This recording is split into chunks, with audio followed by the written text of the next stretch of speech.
Magandang umaga sa inyong lahat. Ako nga po pala si Binibini Baby Mian Aiming Gillian. Narito po ako ngayon upang talakayin ang tabular presentation. Ngayon, dumako na tayo kung ano nga ba talaga ang tabular presentation. Ang tabular presentation, it is a tabular presentation of data. The given data set is presented in the rows and columns. When a table is used to present a large amount of data in a range, organized, engaging, coordinate, and easy to read form, it is called the tabular presentation of data. At makikita nyo sa screen kung ano ang halimbawa ng tabular presentation. At ito yung example ng tabular presentation. At tatalakayin ko yan at kung paano gagawin or paano makukuha ang the student the tally, the frequency, the class boundaries, and class marks. At ngayon ay dumako na tayo sa frequency distribution. Ang frequency distribution is a tabular arrangement of data into appropriate categories showing the numbers of observation in each category or group. Using frequency distribution encompasses the size of the table, and it makes the data more interpretive. At ngayon, pakita ko dito sa screen ang mga example of the numbers, which is the 40 student and the 50 items. Ito yung example na kung saan ay ito yung posibleng nakuha ng mga estudyante na scores out of 50 items sa 40 student. Dito, ipakita ko dito sa screen. Yan. At ngayon ay bago natin makuha ang frequency distribution ay mayroong formula kung paano ito gawin at kuhanin yung the number of student. This is the formula of how we get the highest score and the lowest score of the 50 items out of 40 student. Dito, ipapakita ko dito. Yan. At i-explain ko yan. At dito, sa una, I find the range.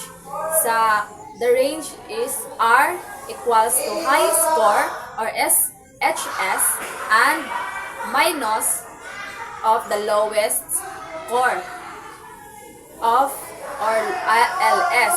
At sa susunod naman ay R or range equals 50. Ang 50 ito yung the 50 items of the quiz na kanilang ginawa. At minus 15 student, minus 15.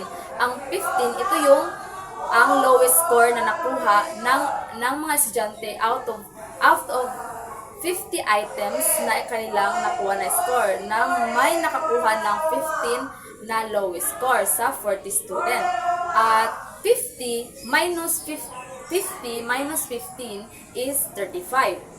Nakita nyo yan? R equals 35. At dito naman nasa number 2 is solve the value of K. Dito ay given ito siya yung K equals 1 plus 3.3 log N. Ang N dito ay, ito yung number of student.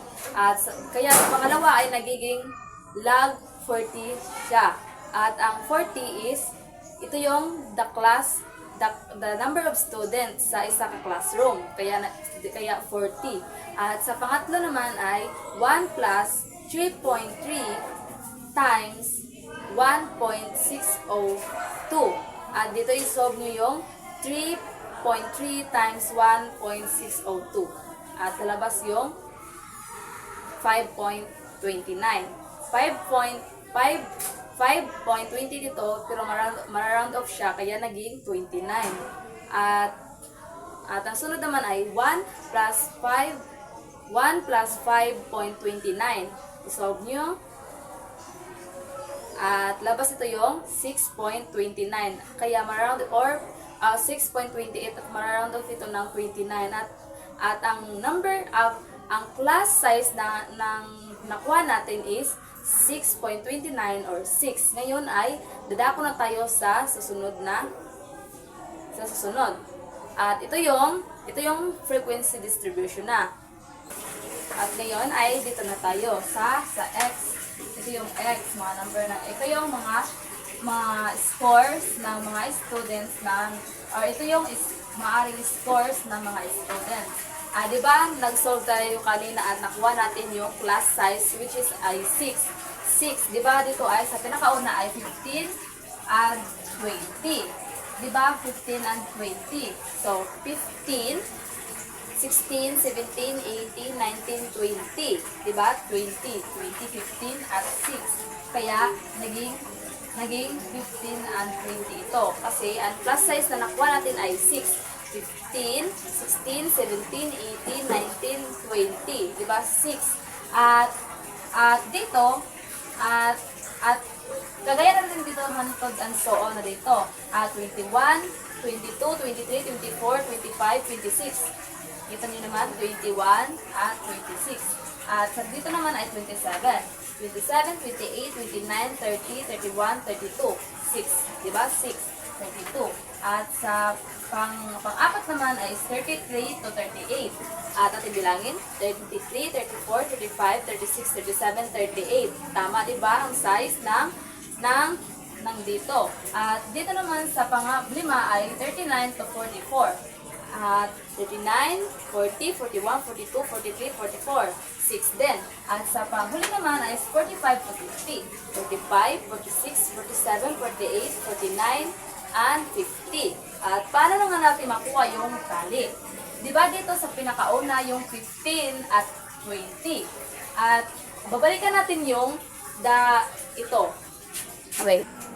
I-zoom ko ito para makita ninyo, di ba? Yan. At kagaya sabi ko nga kanina, i-zoom ko ito para makita ninyo. At di ba dito ay 15 and 20? Di ba kaya nakuha natin itong 15 to 20 dahil ang class size na ating na-solve ay 6. Kaya 15, 16, 17, 18, 19, and 20. At ngayon, dumakot tayo sa tali. Saan nga ba nanggaling dito yung tali na to? Di ba?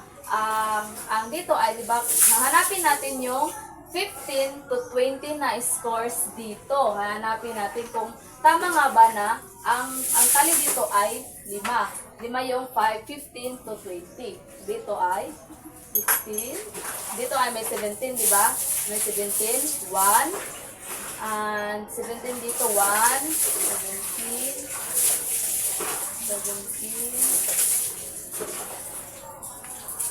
2, 20, 3 sa 15, and 4 sa 19, and 18, 5. Kaya 5 ang nandito sa tali. 5. 1, 2, 3, 4, 5. 5 ang mga scores na nanggaling dito sa 15 to 20. 5 ang nakakuha. At dito naman sa 21 to 26. So 26. So hanapin natin yung 21 to 26 kung naging 9 ba talaga yung bilang niya, ang scores na nakuha nila. Yung 21, 1 sa 22, 3, 1 sa 22, 2, 3 sa 25, 2 sa 25, at 3 sa 20, ika-3 na yung 25, at saka 4 at 5, nagduwa ka 26, so 5 na, 27, so 25 na naman, 27, 6 na, 7, isa na naman ka 25, at sa 23, 8, 9, tama, di ba? 9 yung nakuha natin sa 21 to 26. At sa 27 naman ay 4. So, hanapin natin yung 27 to 32. At gayon lang ang gagawin natin hanggang dito. Hanapin lang natin ang number dito kung ilan talaga ang nakakuha ng 15 to 20 na scores dito at itatali natin dito. At ang frequency ay atin lang ito ikakopy. 5, dito 5, atin sulat dito 5. At dito ay 9, sulat natin dito ang 9. At 4 dito, at 10, atin lang Di ba, isulat natin yung number. Dahil dito itatali natin, dito ay isulat na natin kung ilan nga ba. At dito, kaya may numbers of students which is 40. So, isa-solve natin ito. Isa-solve natin ito kung 40 nga ba. Solve nyo, ito, 5 plus 9 plus 4 plus 10 plus 9 plus 8. Solve nyo kung tama nga ba na 40.